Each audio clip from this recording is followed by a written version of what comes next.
আমাদের দেশে দেখা যায় যে শীতের মধ্যে আগুনে অথবা গরম পানিতে পুড়ে যাওয়ার প্রবণতা অনেক বেড়ে যায় এবং হসপিটালের বেশিরভাগ বা একটা বার্ন প্লাস্টিক ডিপার্টমেন্টের বেশিরভাগ বেডই অকুপাইড হয়ে যায় পোড়া রোগী দিয়ে। তো এই সমস্ত ক্ষেত্রে শীতের মধ্যে যেহেতু গরম পানির দরকার বেশি হয়, সুতরাং গরম পানি ব্যবহারের ক্ষেত্রে অবশ্যই সতর্ক হওয়া জরুরি। এবং অনেকেই গ্রামে দেখা যায় অনেক শীত, সেই সময়ে আগুনে তারা তাপ পোহায়। সেই জায়গা থেকেও কিন্তু অনেকে পোড়া নিয়ে আসে। সুতরাং সেই জায়গাতেও যেন আগুনের তাপ পোহানো থেকে বিরত থাকলে সবচেয়ে ভালো, অথবা সেই জায়গা থেকে সতর্ক থাকা উচিত। কেউ যদি পুড়েও যায় তাহলে ইমিডিয়েট হসপিটালাইজেশন করা দরকার।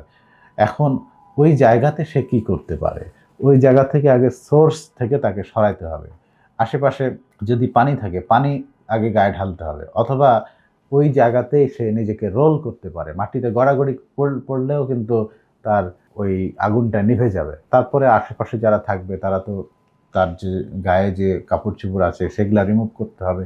পাশাপাশি পানি ঢালতে হবে এবং যত দ্রুত সম্ভব হসপিটালে নিয়ে আসতে হবে। ওই পেস্ট, ডিম মাখা, তেল মাখা এগুলো করে সময় নষ্ট করার কোনো দরকার নাই।